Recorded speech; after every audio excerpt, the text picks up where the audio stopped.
ദിക്റുകളും പ്രാർത്ഥനയും ചൊല്ലിയിട്ട് വെള്ളത്തിൽ ഊതിയിട്ട് കുടിക്കുന്നതിന് എന്തെങ്കിലും ഉണ്ടോ എന്നാണ് ചോദ്യം. ഇത് തന്നെ പിന്നെ ഒരു ഹദീസിൽ ഇങ്ങനെ എന്ന്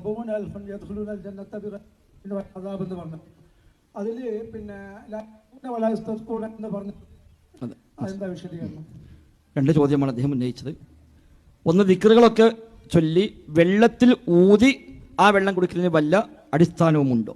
നബിയുടെയോ സ്വഹാബത്തിൻ്റെയോ സാധാരണ ദിക്റുകളുടെയോ ദുആകളുടെയോ മന്ത്രങ്ങളുടെയോ രീതികൾ പറഞ്ഞെടുത്ത് അങ്ങനെ രീതി നമുക്ക് അവിടെ സാധാരണഗതിയിൽ കാണാൻ സാധിക്കുന്നില്ല. അങ്ങനെ വെള്ളത്തിൽ ഊതി അല്ലെങ്കിൽ മറ്റൊരു വസ്തുവിലേക്ക് ഊതി ആ വെള്ളം കുടിച്ചു, ആ വസ്തു ഉപയോഗിച്ചു എന്ന് പ്രത്യേകിച്ച് വന്നിട്ടില്ല. നബി എന്ന് വന്നത് കയ്യിലേക്ക് ഊതി ആ കൈ കൊണ്ട് തടവി എന്ന് കാണാൻ പറ്റും. കയ്യിൽ ഊതുമായിരുന്നു, ആ കൈ കൊണ്ട് തടവുമായിരുന്നു.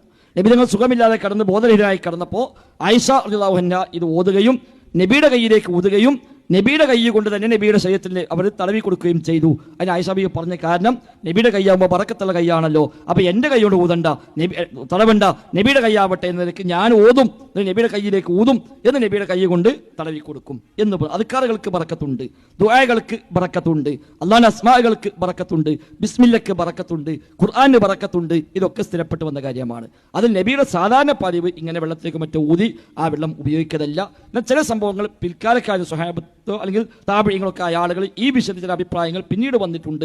അതൊരു ഇലാജ്, ചികിത്സ എന്ന കാര്യത്തിലേക്കൊക്കെ വരുമ്പോൾ അതിനപ്പുറത്തേക്ക് അത് അനുവദനീയമാണോ അല്ലേ എന്ന ചർച്ചയിൽ നിന്നാണ് അത് വരുന്നത്. നമ്മളെ സംബന്ധിച്ച് അത്തരം രീതികൾ പ്രൊമോട്ട് ചെയ്യാതിരിക്കുക എന്നാണ് പ്രമാണത്തോട് കൂടുതൽ യോജിക്കുന്ന രീതി. അല്ലാഹു അഅലം. രണ്ടാമത്തേത്, എൻ്റെ ഉമ്മത്തിൽ 70,000 ആളുകൾ ഹിസാബില്ലാതെ, വിചാരണയില്ലാതെ, ശിക്ഷയില്ലാതെ സ്വർഗത്തിൽ പോകും എന്ന് നബി തങ്ങൾ പറഞ്ഞു. നബി തങ്ങൾ കണ്ടൊരു കാഴ്ചയാണ് അലിയൽ ഉമം എന്ന് പറഞ്ഞ ദീർഘമായ ഹദീസാണ്. എല്ലാ അമ്പിയാക്കളെയും അവരുടെ സമുദായങ്ങളെയും എനിക്ക് പ്രദർശിപ്പിക്കപ്പെട്ടു. അതിൽ ഓരോ നബിമാരെ കണ്ടു, അവരെ കൂടെയുള്ള അനുയായികളെ കണ്ടു. അങ്ങനെ എൻ്റെ ഉമ്മത്തിനെ കാണിച്ചു തന്നു.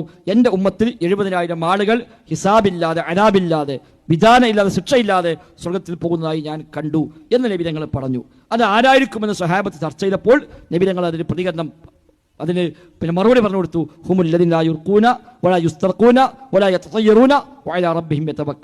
മന്ത്രിക്കാത്തവരാണ്, മന്ത്രിക്കാൻ ആവശ്യപ്പെടാത്തവരാണ്, ലക്ഷണങ്ങൾ സഗുണങ്ങൾ നോക്കാത്തവരാണ്, പടച്ച റബ്ബിൽ എല്ലാം തവക്കുലാക്കുന്നവരാണ് എന്ന 4 ക്വാളിറ്റിയാണ് പറഞ്ഞത്. അപ്പോൾ അവിടെ മന്ത്രിക്കാത്തവർ, മന്ത്രിക്കാൻ ആവശ്യപ്പെടാത്തവർ എന്ന് പറഞ്ഞു. അതിന് 2-3 വ്യാഖ്യാതാക്കൾ നൽകുന്നു.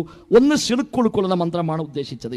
നബിതങ്ങൾ മന്ത്രിച്ചിട്ടുണ്ട്, സ്വഹാബിമാർ മന്ത്രിച്ചിട്ടുണ്ട്, നബിതങ്ങൾ സ്വഹാബത്തോട് മന്ത്രിക്കാൻ പറഞ്ഞിട്ടുണ്ട്. അതുകൊണ്ട് മന്ത്രിക്കാത്തവർ എന്ന് നബിതങ്ങൾ പറയുകയും ആ നബിതങ്ങളെ മന്ത്രിക്കുകയും ചെയ്യുമ്പോൾ വൈരുദ്ധ്യമാകാൻ പാടില്ലല്ലോ. അപ്പൊ പിന്നെ മന്ത്രിക്കാത്തവർ എന്ന് പറഞ്ഞാൽ ശിർക്ക് ഉൾക്കൊള്ളുന്ന അനിസ്ലാമികമായ തെറ്റായ ഹറാമായ മന്ത്രങ്ങൾ ചെയ്യാത്തവർ, അത്തരം മന്ത്രങ്ങൾ ആവശ്യപ്പെടാത്തവർ എന്നാണ് ഒരു വ്യാഖ്യാനം. മറ്റൊന്ന്, മന്ത്രിക്കാൻ ആവശ്യപ്പെടാത്തവർ എന്ന് പറഞ്ഞ റിപ്പോർട്ടിൽ ഉദ്ദേശം ഒരാളെയും ആശ്രയിക്കാതിരിക്കുക, ഒരാൾ മന്ത്രിക്കാൻ വേണ്ടി പോലും ഒരാളെ ആശ്രയിക്കാതിരിക്കുക. പടച്ച റബ്ബിൽ തവക്കുലാക്കുന്നു, അല്ലാഹുവിനോട് പറയാനുള്ളത് പറയുന്നു, ഒരു പടപ്പിനെയും ഒന്നിനും ഒരാൾ ആശ്രയിക്കുന്നില്ല. അപ്പോൾ മന്ത്രിക്കാൻ വേണ്ടി പോലും ഒരാളെ ആശ്രയിക്കുന്നില്ല. അത്രയേറെ പടപ്പുകളിൽ നിന്ന് പൂർണ്ണമായും അയാൾ ആശ്രയമുക്തനായി അള്ളാഹിനോട് പറയുക, റബ്ബ് തന്നിൽ തൃപ്തിപ്പെട്ടുകൊണ്ട് ജീവിക്കുക എന്ന ഈമാന്റെ അങ്ങേ അറ്റത്തെ മർത്തബയായി ഇബ്നു തൈമിയ്യ റഹിമഹുല്ലാഹ് പോലുള്ളവരൊക്കെ അത്തരം ഒരു വിശദീകരണം നൽകിയതായി കാണുന്നുണ്ട്. വല്ലാഹു അഅലം.